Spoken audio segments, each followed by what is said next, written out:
welcome to yet what will surely be another riveting edition of One More with Danny Coleman. I'm Danny Coleman, and we're coming to you live from Monmouth Music right here in beautiful downtown Red Bank, New Jersey.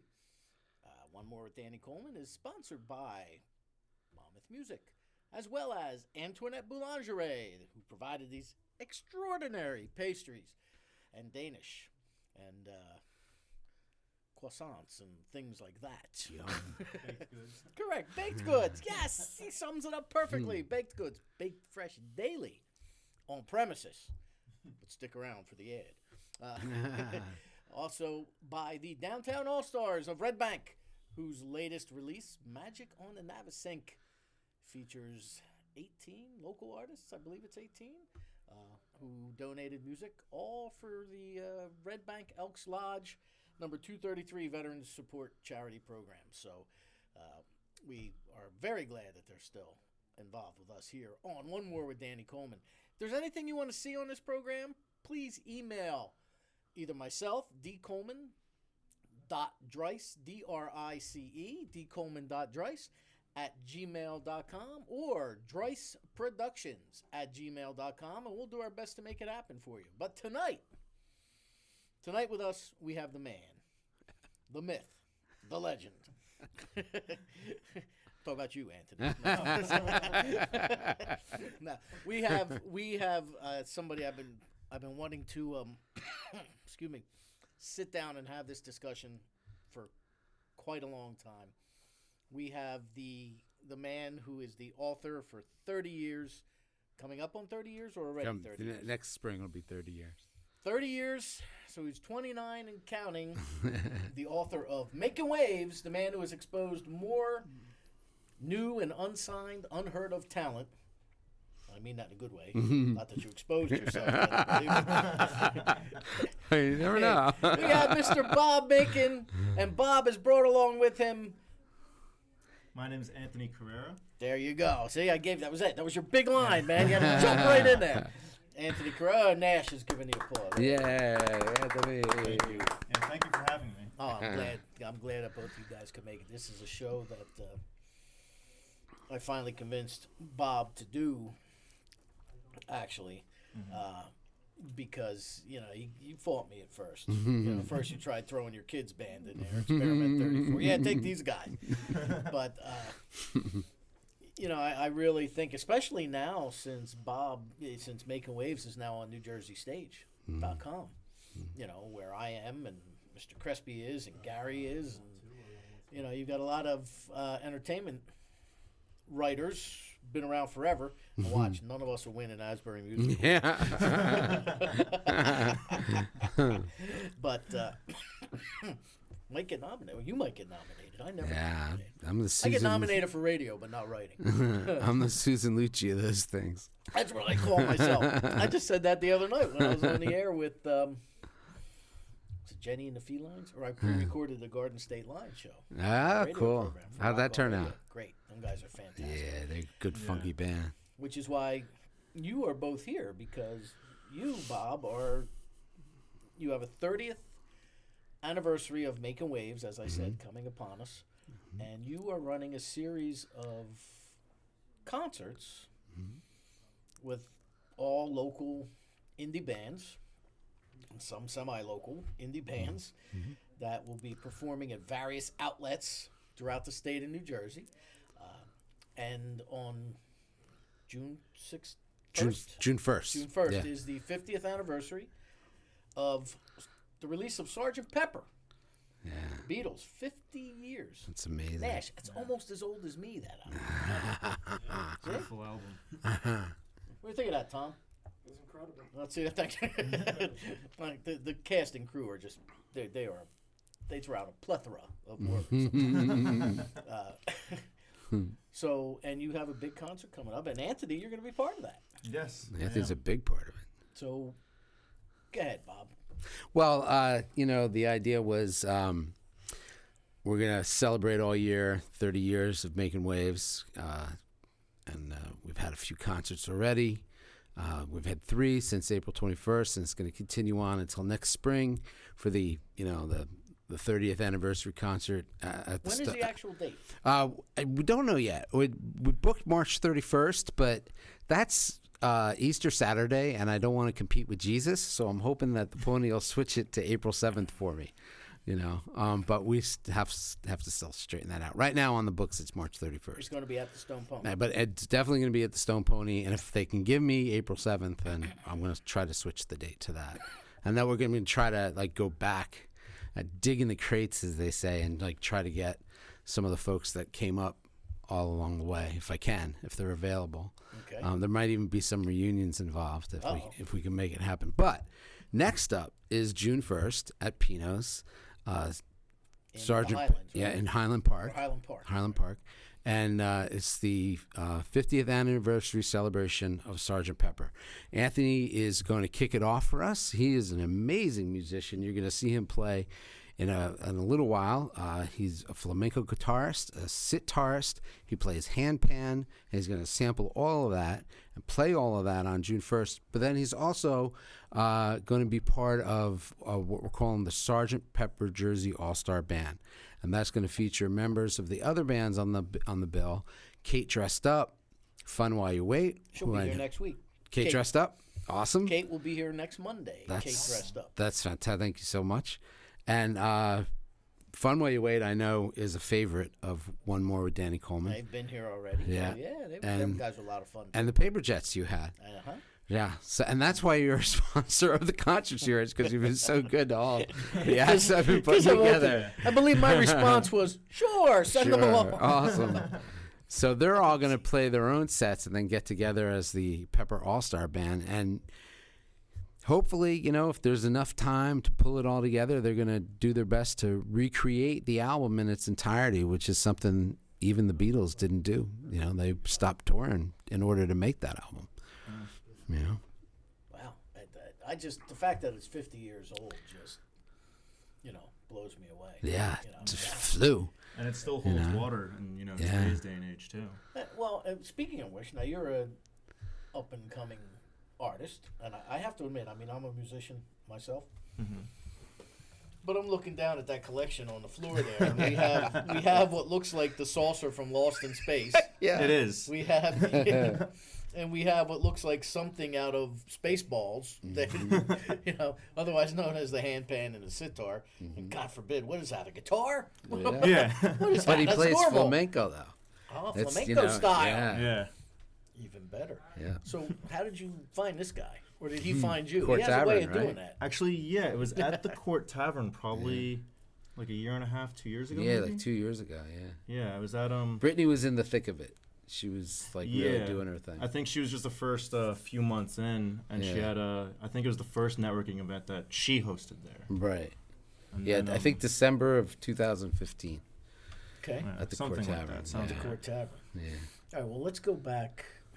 I'm going to try and divvy this up as best as possible, because I want to stay here, but I need to go there, and vice versa. Yeah. So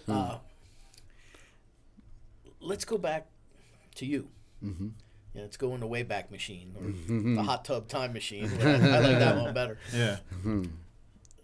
And making waves. How did that all begin? How did it start? Well, it really, started, I was walking through Port Authority one day. I was working in a public relations firm. I had, after writing about music for the Asbury Park Press while in high school and college, it just you had a didn't relationship that far back? Yeah, I started to write about Asbury in '80. Okay. So the column's 30 years old, but I wrote about music for like 8 years before that. Wow. And then, but I got out and went into PR and was doing this horrible commute into the city, and getting through Port Authority one dreary morning, and I see East Coast Rocker. And so I pick it up. I'm like, wow, this is pretty cool. So I pitched them a story. They ran the story. And a couple of days later, Jay Lustig calls me up and he says, hey, we want to do this Jersey Shore Club column. Can you do it? I'm like, yeah, sure. So the first 3 columns appeared as Beachin' It. And then in the third one, I referred to the Sutton Thomas Band, who were friends of mine from high school in Point Pleasant Beach. And I said they were making waves. It was a reference to my grandfather's boat. And the fourth column came out. I didn't even know it. It was called Making Waves. Wow. And that was on April 6, 1988. And, and the rest of is history. And you kept on writing. Yeah. I see, good for you, because when I was writing for the Trentonian newspaper, my column was called Live and Local. Mm-hmm. It wasn't until they stopped with the online presence, which was about 6 months before they eliminated ink version, the print version. Mm-hmm. Gary was kind enough to say, hey, you know what, you can put it on my site. And, so I started being published in ink in the Trentonian newspaper and then online on New Jersey Stage. Yeah. And, I thought when I lost the gig at the Trentonian, because they were actually paying me money to do this, and I thought to myself, well, I need to kind of replace that income. So I started doing what you said. I started shopping stories around. Mm. Any interest? You want to pick it up? I couldn't get people to email me back. Yeah, that's rough. And I'm thinking, God. That's and then I talked to an author. This guy's written like 13 books about baseball and everything else. Mm. And he actually worked on that documentary. Who's that guy that did that big documentary? Ken Burns? Yeah, it wasn't him, but he worked along with that guy in some respect. And he's like, yeah, just submit. You want to contact the Rolling Stone. Tell them you want to submit something. Mm. I said, it can't be that easy. Mm-hmm. But apparently it is. Sometimes it is. You never know. Yeah, you got to be in the right place. Excuse me, at the right time, I guess. So that's how I was born. And then you did it every week. Every week. Every week from April 6, 1988 until October 5th of 2005.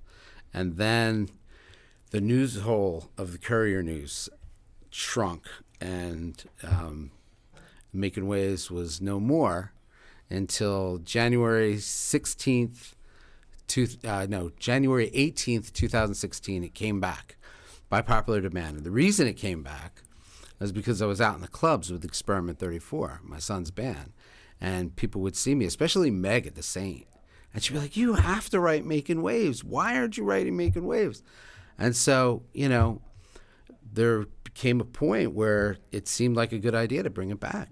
And but the audience for clubs like the Saint depend on guys like you, for sure, and you and local musicians too.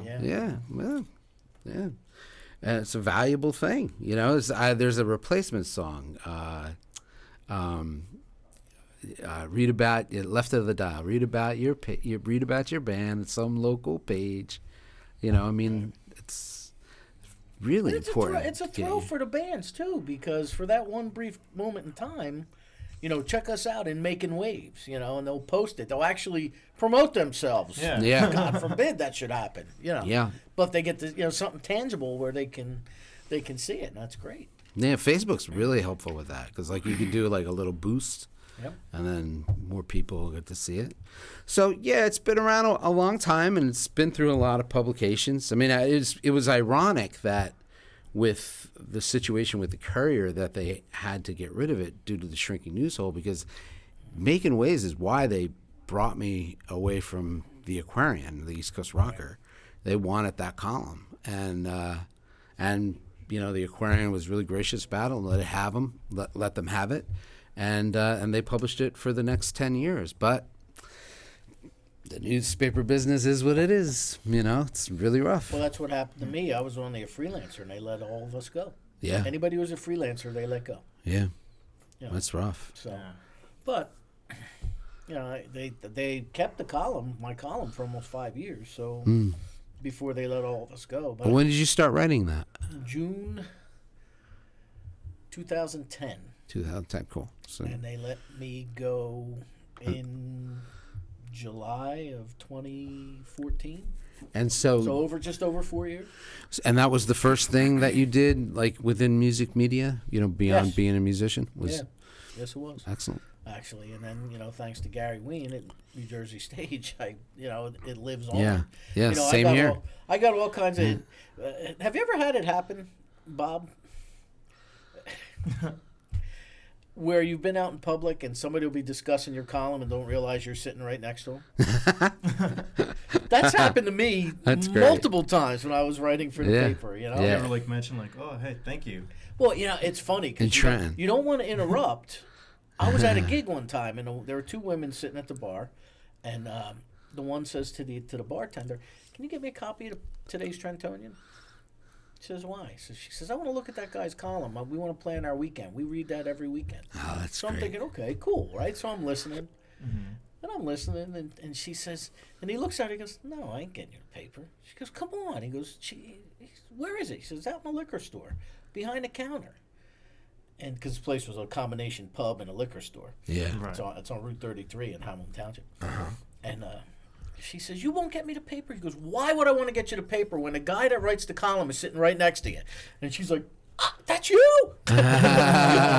So it's kind of funny when they get that look. I'm thinking, she's like, "Why didn't you say anything?" I said, "I wanted to see whether you were happy or sad about it." I can take criticism. Get a real honest opinion out of it. Right, yeah, if you That's don't know so me. funny. So, and over the years, you've encountered musicians such as Anthony. Yeah, absolutely. Who are some of the bands that you've brought to the forefront?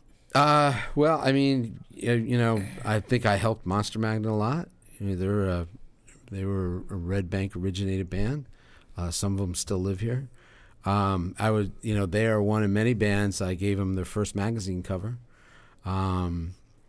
You know, Mr. Reality, Buzzkill, they were on Alternative Tentacles. Nude Swirl, you know, they were on Megaforce Records, and they went from being on the cover of the Aquarian Weekly to, or I'm sorry, that was still East Coast Rocker. They went from the cover of the East Coast Rocker to being on Beavis and Butthead. You know, I kind of wish I had $1 for every time a band, like, you know, I had their home phone number and then they got big, and I didn't have their home phone number anymore. You know, That's funny. You know, that's how I started out, by doing the live and local. I was featuring all local bands, but unfortunately, it's nothing but a cover music scene down near where I live. So if I wanted to go get anything, I had to drive to Asbury or Point Pleasant or Long Branch. There's actually a lot of really good original bands in Trenton. They just don't have many places to play. There are no venues. There are no venues. Yeah, my all-time favorite venue is in Trenton. City Gardens. City Gardens is my all-time favorite venue. And man, they had so many amazing shows, and they always found a way. Do you know Randy? Randy? I know Randy. I've known Randy since 1987. Oh, there you go. But even before I was at East Coast Rocker. And they would always, like, you know, bands would tour. You know, there'd be, even at the indie level, the you know, the national indie level, that they were bringing in bands. He would find a way to get locals, even if it was just one. He would find a way to get locals on the bill. Just to bring people in. Yeah, I mean, if there were more Randy Ellis's and more, you know, Rich Stanley's and Chris Barry's still around today. Now, his brother's band, his brother Todd, Smart Remarks. Yeah. It's funny how music interconnects people, because his brother Todd was in that band with a fellow that I wound up working with at United Parcel Service when I was a driver there for 20 years. Yeah. But prior to that, he was selling a 73 Chevy custom van that I bought from him, never realizing that I was going to meet him like 10 years later, you know. And he's like, "You look familiar." I said, "I bought your van." He's like, "Oh man, that's right. When I was in Smart Remarks." Todd was telling me, because he owns a barbecue joint in Lambertville now, right next to the radio station. Oh, cool. Small world. Right? Yeah. Todd owns a barbecue joint there, Todd Ellis, and he was telling me that if he wishes he had one of their 45s that Smart Remarks put out. I said, "Why?" He goes, "They're selling for $200 in Japan." What? I said, "Well, I just happen to have a couple." That's amazing. So yeah, it's funny, isn't it? Yeah. Apparently they're big in Japan. They haven't been together in 25 years. Yeah. But we are going to real quick read about these lovely pastries, which you guys are welcome to dive into. And then we're going to talk about Anthony for a little bit. Antoinette Boulangerie specializes in creating delicate and sophisticated works of art, and that they are, using only the highest quality ingredients. located at 32 Monmouth Street, right here in the heart of downtown Red Bank. They're a fully operational bakery with all of the baking done on premises daily. In addition to the handmade variety of croissants and Danish, Antoinette's offers a dizzying array of traditional French pastries, macaroons, cookies, and savory treats. You can find them at AntoinetteBoulangerie.com. And I do want to thank them very much for every week they come in here with a big box of Danish and a big carafe of coffee and cream, and they supply us with everything. So thank you very much. And if you're watching this and you go in, make sure you tell them that you saw the ad and these pastries on OneMore with Danny Coleman on the Carousel Arts YouTube channel. So, Did you guys do a close-up of the pastries? oh yeah, Yeah. This one in the middle is amazing. It's like French toast. Yeah. it is. So It's look like- how thick it's it like, is. Yeah, it's like huge. Yeah, when Anthony's playing, I'm going to have to dive into that one. I Yeah. think. Why not? It does look pretty good. Fantastic. Croissants are really good. They're stuffed with something. Sometimes it's chocolate. Sometimes it's ham and cheese. Ooh, Uh, wow. There Yes, are sir. plates underneath the pastries if you want one. Oh, awesome. Oh. See, Good deal. it's all encompassing. Yeah. So Anthony, you're quite an interesting individual with all this hardware you brought in, and that's not all you do, right? For the most part, that's all I do. I It have is. a couple other random small instruments, but What do you consider a random small instrument? A Hammond B3? What's a random small instrument to Anthony Carrera? like melodica. I have a few hand drums, djembe. I actually know Bongos. two people Oh, that play djembe is melodica. awesome. That's Yeah. neat. Djembes, yeah. They're, That is such a good sound. Yeah. No, You I know, love my djembe. there's an art to playing those djembes, because if you don't hit it right, Right. Sounds flat. it'll sound flat one minute, but it'll sound out of tune the next, depending on where Yeah. you hit it on the side. Yeah. And they're always loud. They always project. So you really have to keep it, Yeah. especially now with the plastic heads that are on a lot of them. You have to be able to keep it under control. So Do you have a plastic head one or a leather head one? Plastic had one. Yeah. Yeah. so djembe, and what else? Berimbau. It's a Brazilian instrument, but it's essentially a long wooden stick with a tire wire going down it, like kind of like a bow and arrow, and then there's a gourd as a resonator. And you use another stick to hit the tire wire, and the gourd has a hole on it that acts, as the resonator, and you can kind of control the airflow coming in and out of it Okay. by just moving it closer and farther away from your stomach. And yeah, so there's that. How does one get interested in that? He's a world musician. Yeah, just Google, YouTube mainly. That's really how I find out about all these different, weird world instruments and styles and everything. Well, where did you go to purchase a sitar? Well, I'm actually currently a part of an Indian school based out of Morris County. Okay. It's called the Tal Sadhana School of Indian Music. I figured it was that, or he was related to Ravi Shankar. Yeah. Yeah, right. But yeah, I'm a part of the school, and they have their friends over in India. I had that custom made for me. It's just wow. over a year old. That's awesome. They got a sound all their own. There must too. have been a price on that. Just the shipping alone. Oh, yeah, right? Not as much as you'd think. Really? Yeah. They made it in Surprisingly. India? Yeah. That's amazing. Yeah. Thank God it didn't break in the shipping, right? Yeah. I'm always scared about that instrument, bringing it out anywhere or doing anything with it, kind of. One word for that: insurance. Yeah. Yeah, definitely. Insurance. And then you have the handpan. Now I've seen YouTube videos and some Facebook feeds. Those things are really neat. Yeah, those instruments are just they're a whole other world in of themselves. Now, do you consider which one of these instruments do you consider your primary one? What did you learn to play first, and that is your go-to, I guess? Well, guitar, definitely. Okay. Guitar's my native instrument by far. I've been playing guitar for probably about 11, 12 years. Okay. And then handpan, it'll be a year come August. Okay. And then sitar for about 2 years. Nice. Where are you from originally? Morris County, New Oh, Jersey. from Morris County. Yeah. Okay. All right. Do you have a European descent of any sort that No. you drew an interest in this, or family members that? No, I'm 100% Colombian, but I've just always really enjoyed like this different coffee styles from of music. Antoinette Boulangerie. Yeah, best coffee in the world. No, yeah. See, okay. So you had this interest. That's great. Yeah. So when you go out and gig, what do you do? It really depends the type of gig that I get. For guitar, I'll get restaurant gigs or in a cafe or a private party or something, and I'll just sing covers, do instrumentals, and the handpan can sometimes work in there. It really depends the atmosphere of the venue. Right.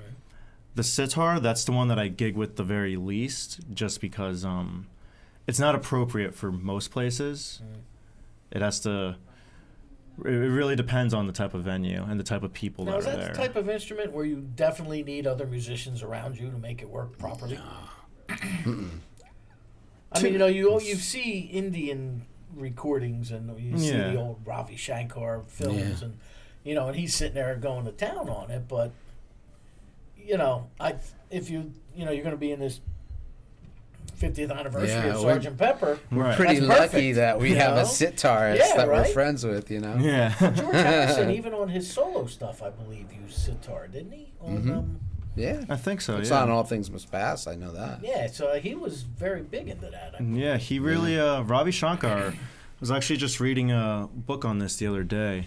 Ravi Shankar was really amazed by how much George Harrison really, really appreciated the music and the culture. Yeah.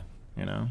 Yeah, he had a concert for Bangladesh and all that stuff he was involved with. Yeah. Yeah, So- he's going to be our George Harrison at Pino's. Guitar too? No, just Just sitar? Just Yeah. sitar, yeah. for the Sgt. Pepper's band. Yeah. Sgt. Yeah. Pepper Band. All right, so you have a website? Yes, What is it? it's AnthonyCarreramusic.com. CARERRA? CARRERA. Two R's. I had that Yeah. backwards. Hey, I'm No, it's most people make that mistake. Truthfully. Yeah, but you learn quick when you put it in wrong on Facebook. It actually came up one time. And he's like, "Do you mean Anthony Carrera?" And it was him. like, I was thinking Tia Carrera, but that's a whole nother ballgame. Wayne's World. So, self-taught, or did you get, besides the sitar, I mean, like the handpan, guitar, lessons on this stuff, or was it, again, YouTube videos? Well, YouTube definitely. YouTube has changed the world, Yeah. by the way. Remember that.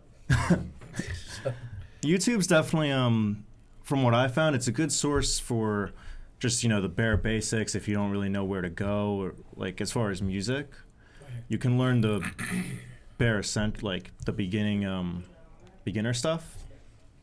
But no, I've had teachers for pretty much everything. Oh, okay. Yeah. I mean, where does one go say, I would like to learn how to play sitar, please? But that's at that school in Morris County or something? Yeah, and I found them just through Google. Oh, wow. Just learned sitar teacher, Morris County, New Jersey, and then popped right up. Isn't that amazing? That just amazes me. Yeah, Small, and I mean they're small as traditional can be. They're really, they don't joke around. But it makes it. sense because New Jersey has such a large Indian population that they would want their kids to learn that amazing instrument. Well, I wouldn't even know, right? where do you start with the sitar? I mean, that's got too much going on for me, man. Yeah, You right. got strings, It's incredible. you got keys, Can't you tell got if it's knobs. a guitar or Yeah. a piano. Yeah, you know? wow. No, some of the frets are spaced evenly, then the others are spaced evenly, but closer together. Yeah. It's like, Well, the frets move actually. They're tied on. oh, wow. They're meant to be able to, depending which rag you play, you Okay. can move them accordingly. You really enjoy that, don't you? Yeah. Good. No, that's good. It's a very. I mean, I'm are the still just a first- beginner, but it's. You are the first sitar player I've ever met. By the way, I There don't you have go. much of a.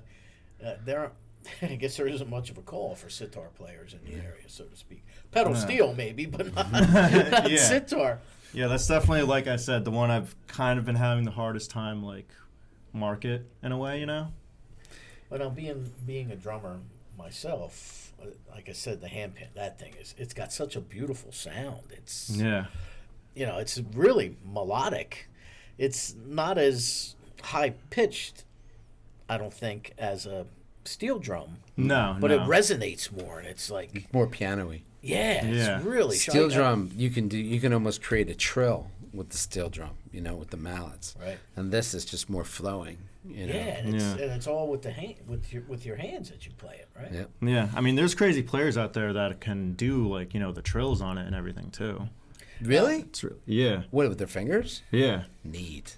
They use That's great. You use every finger on the instrument except for your pinky. Right. So once you really have good control, you could really do quite a bit. Now again, it does look like a 1950s spaceship. But what do you do? And for those of you at home that are watching, you'll see this in a little bit when we go to music. But those dimples, those dents, Yes, they all represent what? they're all a different note. Okay. Basically, when you order a hand pen, most makers they'll make whatever custom scale that they can that they're capable of, and each separate dimple is a different note, and then the top note, which is called the ding, that's what key it's in. Okay. So mine is essentially in the key of D minor, so that top one is a D, then the others are just the scale ascending. Scale around it. Okay. Yeah. And if you flipped it over, would it essentially be the same as a traditional steel pan? Like, what do you mean? Like, from the inside if you were to hit it? Yeah, if you flip, like you play it that way. It would be an E sharp. And then, yeah. And then if you flip that and set it on a steel drum, would it essentially be a traditional steel drum, or is the underneath side of that different from a traditional steel drum? I'm actually not sure. I don't think I've ever really messed around on a steel drum in person, to be honest. Matt, But bring I us a would've- steel drum. But we'll flip it over later and I'll tell you. Yeah. But I'd imagine it's different because, I don't know too much about the whole process behind making those instruments, but I know that there's a lot of different steps in, like, forging the metal, and then they nitrate it to protect it from rust and heat. Okay.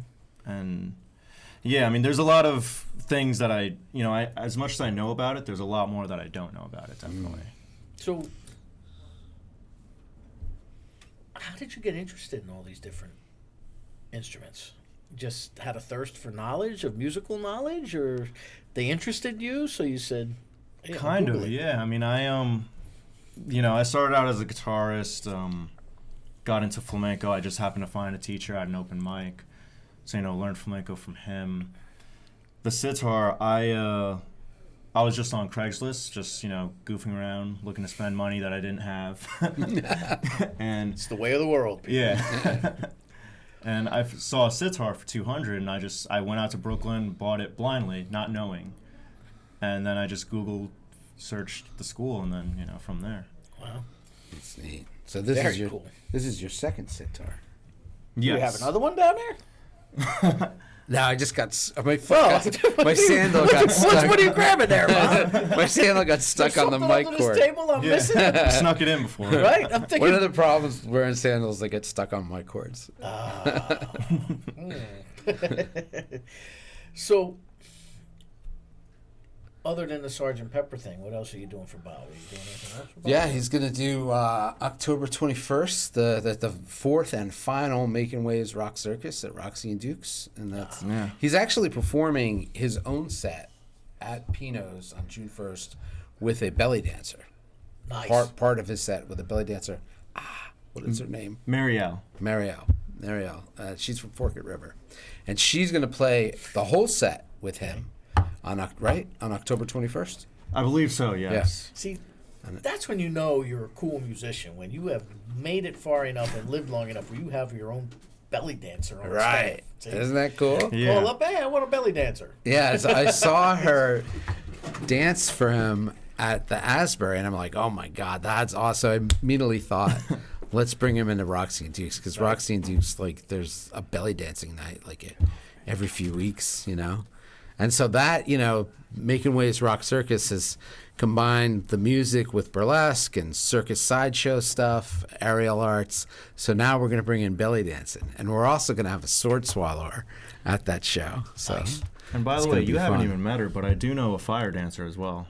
Do you? Yeah. Yeah. I don't know if we can do fire dancing because we have to bring that outside. Yeah. And if it rains, we're done. See, I was, You know. I was always, and I thought I was doing okay. But you got like the belly dancers, the sword swallowers. I thought I was doing okay because I had a friend one time, excuse me, who was making music video, and she says, "Do you know anybody who has a tarantula I can borrow?" And she's like, and she started laughing. She said, "Nobody's gonna let me borrow their tarantula." Who do you know has a tarantula? I said, "I know a guy." Sure enough, he took the tarantula over there, and the tarantula was in the music video. And I'm thinking, see that? You know. Oh, yeah. You network enough, you know people. I don't know any belly dancers. They go to Roxy and I'm Dudes. telling you, There's man. tons of them. Yeah. They're That out is there. actually an art that amazes me. Those ladies and hula dancing. Yeah. They get their stuff moving, and it looks effortless, you know? It's separation, because I asked her about it. It's just separation between, like, the top and bottom half of your body. But Yeah, the hips. I have no idea how it's done, though. Like, I remember, you'll get a kick out of this story because you're from near Philly. Do you remember the Middle Eastern restaurant in Philadelphia when we were little kids? The Middle East, it was called, and it wasn't the Khyber Pass. That was different. That was more of a nightclub, but it was called the Middle East, and it was just I think it might have been Egyptian. I'm not sure. But it was Middle Eastern cuisine, and they had belly dancers. And, my family went to vacation for the bicentennial in Philadelphia, and we went out to dinner at the Middle East. And my parents thought I wanted to go back for the belly dancers, but I actually wanted to go back for the stupid little plastic camels that they put in your drink. I was only 12 years old, so what did I know about belly dancers? it's probably a little bit of both. Yeah. Get away, lady. I want my camera. Yeah, right. Wow. That's funny. Yeah. God, I don't remember that play. Where was it? Do you remember? I was too little to know, but I'm pretty sure it was like. Was it in Philly proper? I think it or was on the Calhoun outskirts? Street. Oh, wow. I think so. I think it was on Calhoun Street by like the electric factory. Yeah. I think so. I think it was around there. Oh, God. What's your favorite venue to see a show at? Well, I mean, back in the day, it was City Gardens, and Green Parrot was really I actually great. played there when it first opened, Oh, before cool. Randy took over. Yeah. Yeah. Oh, when what was it? It was the chocolate, chocolate. No, it was City Gardens, but Yeah. one of their first events was a party for the New Jersey Tavern Owners Association. Neat. And there was like, I don't know, a couple hundred people there or whatever, and somehow we were like one of two bands on the bill. Cool. Yeah, but we were doing covers back then. I was Right. like 18. That was one of your first gigs? 18 years old. No, my God, I was in a band in high school called Valhalla. And there's a website called TrentonMakesMusic.com, and it's got like all these bands that came from, so you've got like the Ernie Whites. Oh, yeah. And Swinging Net Breakers. yeah, they actually may be on there. That sounds familiar to me. Yeah. There was another group, some kind of men, oh God, something Men was the name of them. But there was a guy on one of my UPS routes that used to be in that band back in the day, so we used to talk about those sort of things. But you could find like my band is actually on there. The recordings we did when we were 15, and they gathered all like Sam the Band and all these bands that came out of the Trenton area back from like 1965 up until like the mid 80s. And this guy's name's Tom Kroyak, and he was in a band called Construction. Mm-hmm. And he's a FedEx driver now, but Tommy, like, he's the curator of that site. He runs all that great. stuff. So Yeah, Trenton really had a. we had It was the '90s were really good to Trenton. in the 80s. I mean, I was 17 years old and doing my first bar gig. Yeah, that's different too. They had places. There was a place on Route 130 in near Hightstown called the Windsor Manor, Yeah. where you had go-go dancers by day and bands at night, and in between breaks, the girls would get up and dance again. Oh, Yeah. Same Neat. thing with a place on South Clinton Avenue. In Trenton, there used to be a bar on every corner. right. There was you could play if you were a musician. You could work 7 nights a week. This is when the drinking age was 18. 18, yeah. Yeah. Yep, 18. It killed that like it killed the Aquarian. The Aquarian fell on really hard times because of the drinking age, and they had to reimagined themselves as East Coast rocker, and then once everything got settled, they came back as the Aquarian. The Aquarian. And I didn't even know. I mean, I walked home from school every Wednesday, stopped in Noble's cigar shop and picked up a copy of the Aquarian, and wished one day that I'd get to write for him. And so when I was walking through Port Authority and picked up the East Coast Rocker, I had no idea that they were connected until I started working there full time. Oh. It's pretty neat. I was like, oh my God, I write for the Aquarian. I didn't even know. I remember when they changed names. I remember thinking to myself, what's going on here? Yeah. Because I used to go to like the local, it's a Wawa now, but it was something else back then. I can't remember. But I want to talk real quick about the Downtown All-Stars of Red Bank. This is their second charitable compilation. This one, as I said earlier, is called Magic on the Navasink, which features original works by Colossal Street Jam, Dawn Hopkins, DJ Pinelli, John Hathaway, Santa Ray, Shady Street Show Band, and many more. Strawberry Pie. Strawberry Pie, that's right. To plug them. My girls, Dee Dee, and they were the very first guests of this program. Were they? Yep. This They're is episode. great. What episode is this, Matt? 32? 31? I think so. Something like that? Yeah, see? So we're moving along every Monday. There you go. But it was produced to benefit the Red Bank Elks Lodge number 233 Veteran Support Programs. Their first compilation CD, Bright Lights on Broad Street, benefited Little Kids Rock, which was provided free music instruction and instruments to underserved public school districts all across the United States. Both of these compilations are available on the Downtown All-Stars website and from select retailers. The Downtown All-Stars of Red Bank LLC is a collective of local musicians and performing artists bound together by the immeasurable power of music to raise money for charities and worthy causes. And if you want to find them, please go to redbankallstars.com or on Facebook at facebook.com/redbankallstars. Good people. So, that's, and... I had fun the other night hanging out with Colossal Street Jam for the first time. And Oh, no, really? Them guys are... Yeah, I go so far back with them, but I never actually met them until, like, the other night. They've been on my radio program twice, and they were on this show, I guess about a month and a half ago now. Yeah. And Sal's great. Yeah. He comes in and he throws they're his fun. teeth on the table. His teeth. His teeth. I said, "What the heck are you doing?" He says, and Gene Potts, like, he pulled them out himself. I said, "Get out!" He's like, "I'm not kidding. He pulled them out himself." Sal's a such funny funny man. guys, Oh, they are yeah. funny guys and incredibly talented. Yeah. It was Incredibly talented. nice to musicians. see that night, and they celebrated the guitar when he got his endorsement deal. It was a really great show. Was that Nice. was over here in Asbury, right? No, At it was, the, it was at House of Independence. House of Independence. Yeah, that was a great show. Yeah. I was I unfortunately I had a gig myself that night, so I didn't get to go, but I wanted to. That's good stuff. Yeah. What's the biggest gig you ever did? This one right here, right now, Yeah. with all these people. There was the one time actually I was very taken back, and actually it's thanks to Bob actually that I even got this. It was at the Yard in New Brunswick. What's it called? I played there, but they actually had a camera on me, and I thought, I go there thinking like, oh cool, so I'm gonna have like a video afterwards.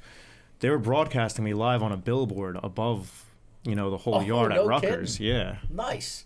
Yeah, it's And I was actually- like, I just look up like, whoa, wait, Oh, what? that's me. Yeah. Was there a delay? What do you do in that case? Wait. Yeah. That's funny. That's nice. No, yeah. That's great. That was pretty cool. Yeah, you gotta love that. Yeah. You ever get tired of it, Bob? I was a little burnt out when they had to, let the column go in 2005. I was a little tired. But what followed, I call it journalistic purgatory. I spent like close to 7 years covering corrupt cops in Edison. And I was just so grateful to be given the entertainment beat back in 2014. And then, a little more than a year later, they gave me the column back on not now. I mean, I have to do it 20 hours a week in my free time for no pay, you know, and I go all out. I don't that's a think commitment. people. Yeah. I don't think people understand that. You know, it's not just your struggling, starving original artists that don't get paid. Yeah. Yeah. There are a lot of journalists that do not get paid. I mean, at least the Trentonian paid me. Yeah. But once I lost that, I was like, well, that's it. You know, I reached out to several other local papers, and I even had an in at the one, and nothing. You know, nothing. And then I ran into somebody from the Trentonian, and they're like, hey, they're talking about bringing your column back. I want you to call this guy. Email him and blind copy me. Well, I emailed the guy 3 times. He never got back to me. I'm thinking, I guess they ain't thinking about it too much anymore, are they? But they don't realize, like, my column for this coming Thursday, I started yesterday. Because I list all them venues. Yeah. Yesterday was Sunday. Right. So And, I do the same thing. you know, I'm I sitting try to home. have everything gathered by Sunday, and then I hope to have it done by 8 a.m. Wednesday. But man, it's a rough road because I have a full-time job as an entertainment writer that I do get paid for. I get paid actually kind of nicely, you know, and that isn't exactly a Now, who is 40-hour that week for? job. Who- That's for Gannett. For Gannett. That's technically I'm an Asbury Park Press employee, Okay. but I write for their northern properties, the Courier News, the Home News Tribune, and MyCentralJersey.com. So, like the New Brunswick paper. Yeah, Okay. I've been covering New Brunswick for quite some time, like focusing on New Brunswick as well as Hunterdon County's got a pretty nice music scene too. But when I went from East Coast Rocker and the Aquarian to the Courier News, the shift went from the entire state to really Central Jersey, because that's what the Courier covers. And you know, it's great to be able to write about entertainment again for them, but it's time consuming. Yeah. But I'm happy to be back. I am so grateful that, you know, there was a break there that I didn't think I was ever going to get to do it again. And now that I am, I mean, I'm just so grateful. I'm so energized by it. I thought about just putting it down when I got nothing, and Gary actually, in part, talked me out of giving it up, and a bunch of local musicians came to me and they were like, you know, what happened to your column in the paper? What That's happened? what they did with me. You know what? And they according to what they tell me, legend has it, you know, they all called the newspaper and like, we want that column back. Of course, it didn't happen. Yeah. But they're like, you know, you got to publish it on Facebook, do something, put it out somewhere. We don't know who's playing where. We want to do. Right. So that's when I, you know, between, you know, Gary saying, you know, you always got a home here, come here, and on New Jersey stage, and you know, the 24 or so musicians who hit me up privately, you know, plus whoever posted on my Facebook wall, I thought, you know what, I can't let this go. Yeah. So I don't get paid Right. to do it, but at least the music community in our area has something. There's a forum. You know, because Yeah. the newspapers out of the capital, the state capital of Trenton, the newspapers are like this thin. They're all like that. You know, Yeah. so Gary did the same thing with me, and like we did a Save the Wave campaign. One of my editors named that, and so I started going on Facebook saying Save the Wave because it just wasn't the right audience. I mean, people wanted it to come back, but it just wasn't the right audience for MyCentralJersey.com. I have a column for them now that's geared towards family entertainment, which does great because that's what their readers want. But when I was putting up on Facebook, Save the Wave, keep making waves going, don't let it die a second death. Gary said, if you need to, you've got a home here, just like he said to you. Well, we've got, you figure we have Thursdays locked Pretty up. locked up. You got the indie scene. Crespi. I've got the national scene and sometimes the indies, and Crespi's got all his photos of the musicians in the area. So it's a nice mix. if you're looking for entertainment news, go to NewJerseyStage.com and check that out every Thursday. So. Yeah, and I'm also on njarts.net. Oh, okay.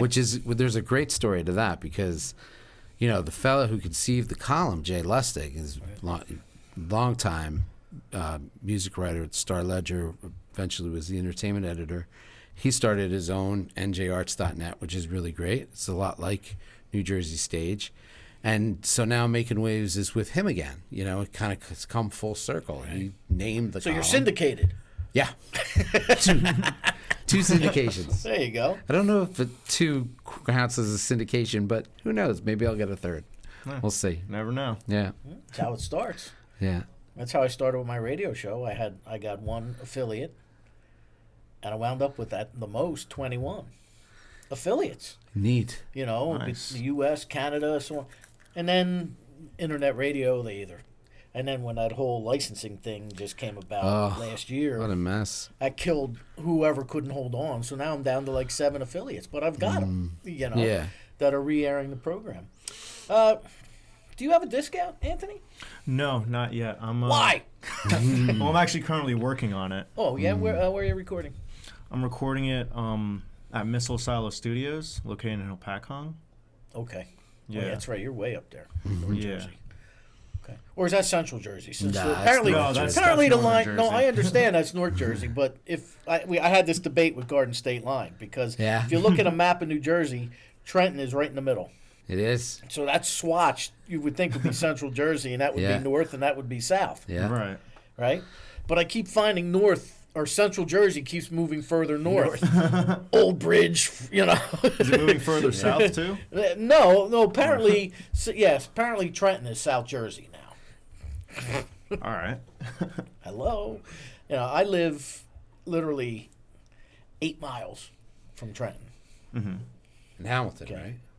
No, actually, now I live in Burlington County, but I grew up in Hamilton. Yeah.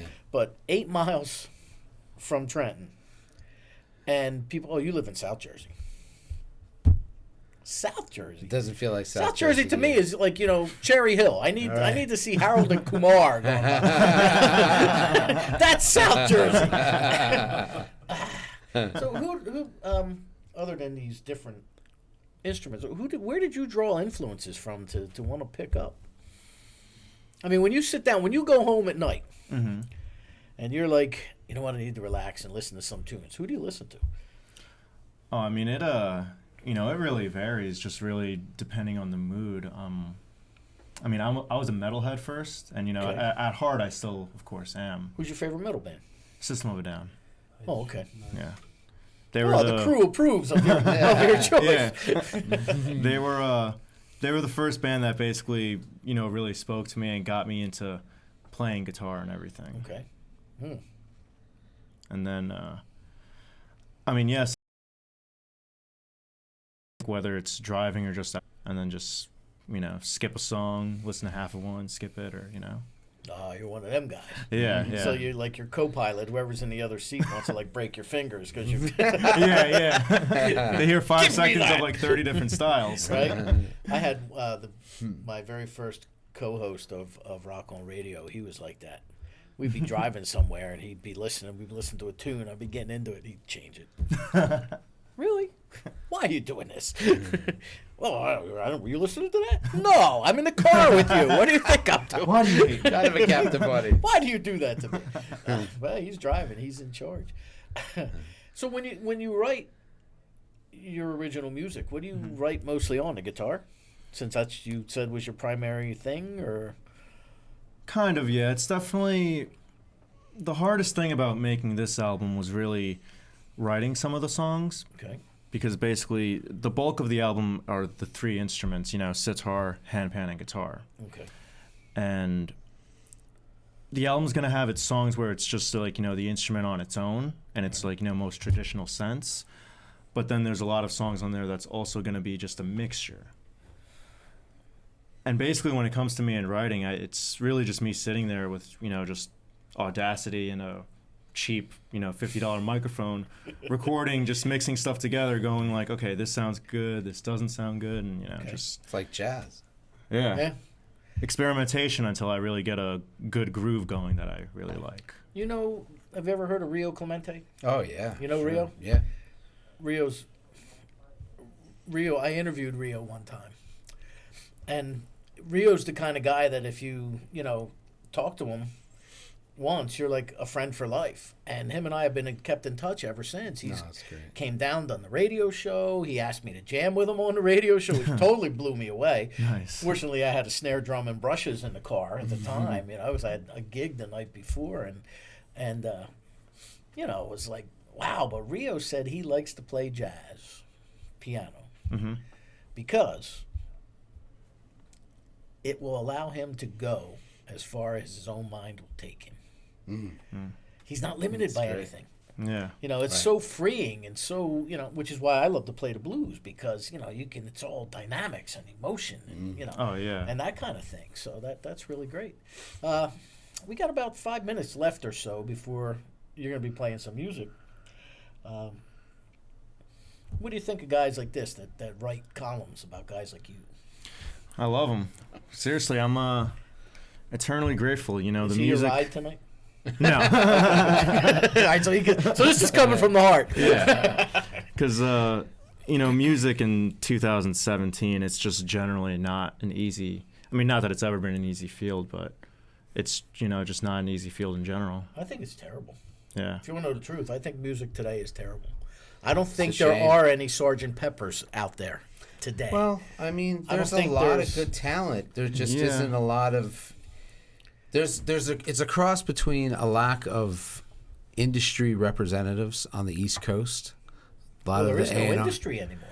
Hardly, not all- on the East. they're all distribution companies. There isn't a lot of industry for rock on the East Coast. There is in Nashville and L.A., but we're on the East Coast. We're out in New York, you know, and just there's more country bands getting signed out of New York than rock bands. Well, that's because they sound more like rock than they do country. Yeah, there's You know. people like country music, but you know there is an amazing amount of talent. There are more good bands Absolutely. now than there were back in the early '90s when Nirvana hit. There were a ton of great bands, but there are more great bands now than there were then, because there's more opportunity to record and distribute digitally.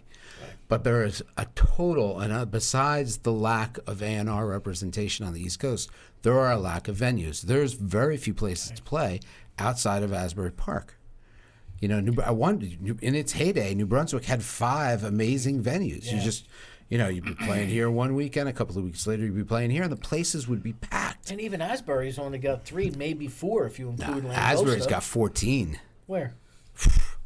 There's the basement on the Bond Street Bar basement. There's the Asbury. There's the Saint. There's Langosta Lounge. There's Wonder Bar, the Stone Wonder Bar, Pony. the Stone Pony. Well, I know there's that's House what of I was thinking. The Independence. Wonder Bar, the Saint. Yeah, I forgot about the House of Independence just Yeah. opened up. There's the What's one on Overlook. Bond Street. I'm not familiar with that one. Bond Street is, you know, Bond Street's a small bar on Bond Street, but then when you go down into their basement, Right. the basement goes underneath 2 restaurants on Cookman Avenue, and it's a wow. huge. It's a game room. It's got ping pong and like bowling, you know, with the little silver disc that you do the bowling thing. It's got all kinds of games down there. It's crazy. Shuffleball. And it's so much fun. It's such a fun venue, and the shows are typically free unless it's a benefit. There's the new Lake House venue. I know Lake House. Yeah. Yeah. They That's, have a pretty good venue there You now. got Russo's Music. Yeah. The original right there. Russo's Music was in Hamilton Township on South Broad Street. There you go. It was a row home. Yeah.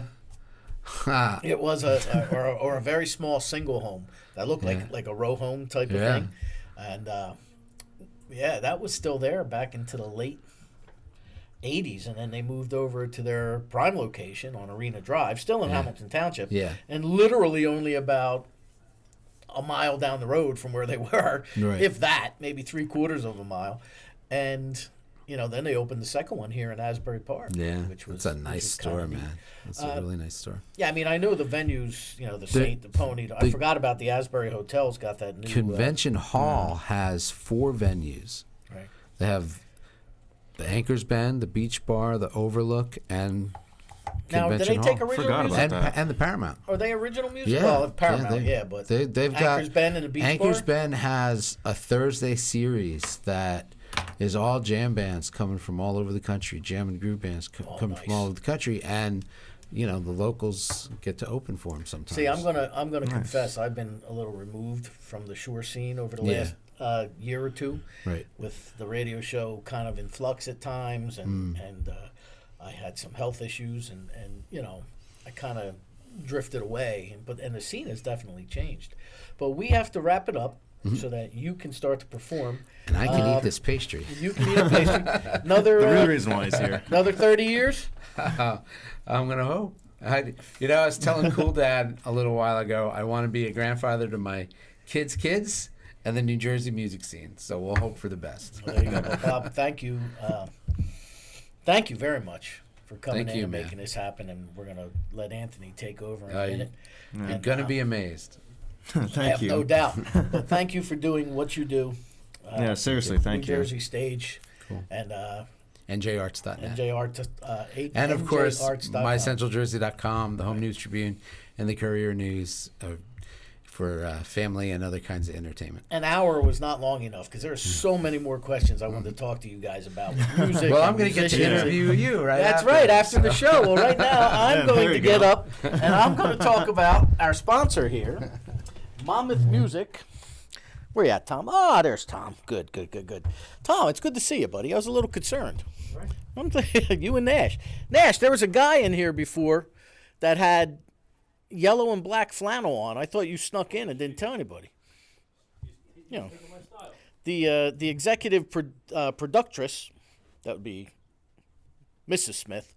She suggested that maybe we replace you with that guy. I wasn't sure about that. Not Nash, right? All right, I want to talk to you about this establishment right here, Monmouth Music, home to our good friend and the owner, Mario DiBartolo, who graciously allows us to set up shop in here every Monday evening here on OneMore with Danny Coleman.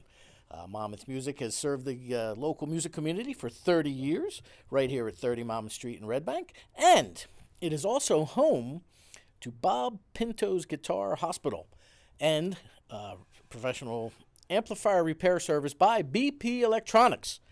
Monmouth Music also provides lessons to students of all levels, as well as school orchestra instruments for sale and rental. So if you ever come into Red Bank, please make sure to stop by Monmouth Music, say hello to Mario, tell him you saw it here on One More with Danny Coleman, because you will not be disappointed. And right now, I'm looking very much forward to this. I've never had a guest sit on the floor and perform, but we do this now, and hopefully you'll get some good shots of the sitar and the handpan and Anthony Carrera.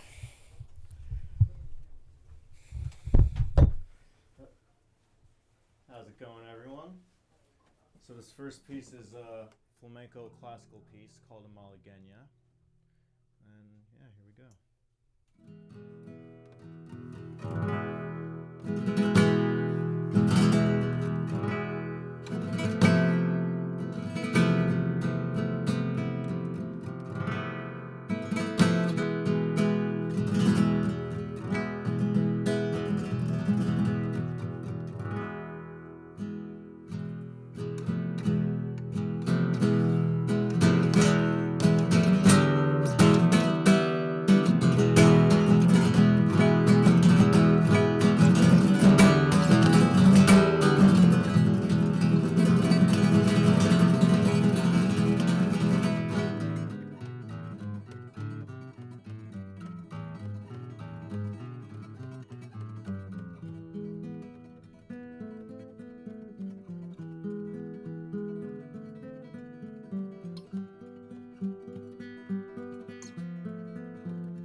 Now this next instrument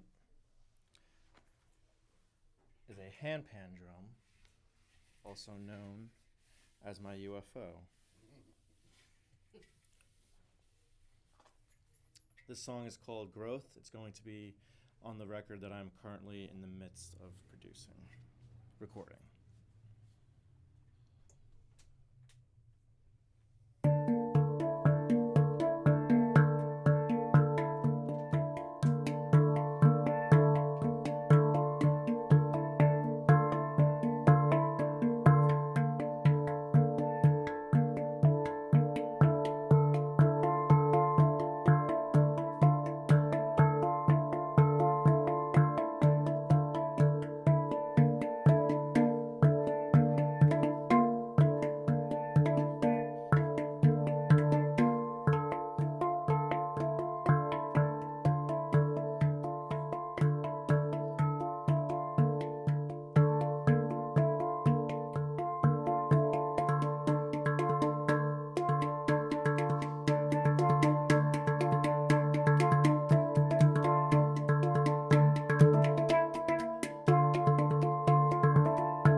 And my last instrument, the most beautiful thing that I will probably ever own.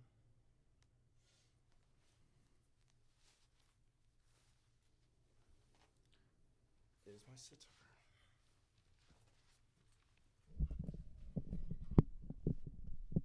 That's perfect. Thank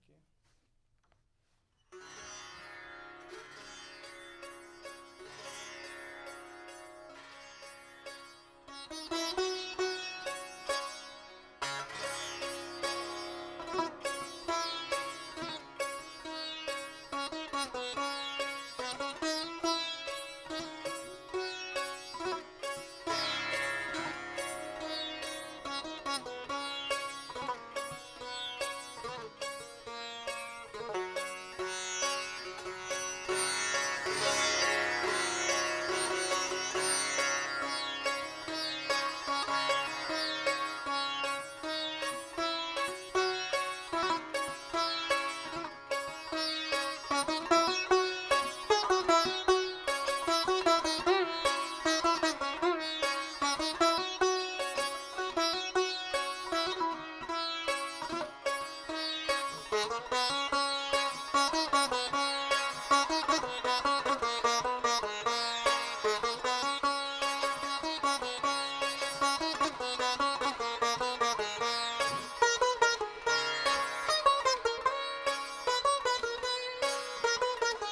Thank you very much for watching. You can check out more of my music at anthonycarreramusic.com. And yeah, thank you again for watching. And thank you for having me. Fantastic, Anthony. Good stuff, man. Thank That's you. great. Thank That's you. perfect. Bob Makin, you come on out here with us, Bob. You're the reason why Yeah. you've been sending me all these great musicians. Why and, we're all here right now. Well, we're all here together. So, Bob, thank you, man. Thank you. This guy, big help to the local music scene and local musicians. Anthony, great stuff. Next week, we'll have another one of your senders. Check out Kate Dressed Up. That's right. Yeah. Kate Dressed Up will be here. She'll be playing with Anthony June 1st at Pino's, the Sgt. Pepper 50th anniversary celebration. Come check us out in Highland Funny Park. fact, we're both from the same high school. Yeah. Yeah, You and graduated Kate? same class. Oh, Yeah. how about that? Well, she will be here next Monday, 8 o'clock, right here. Until then, tune in next week, if you want, one more.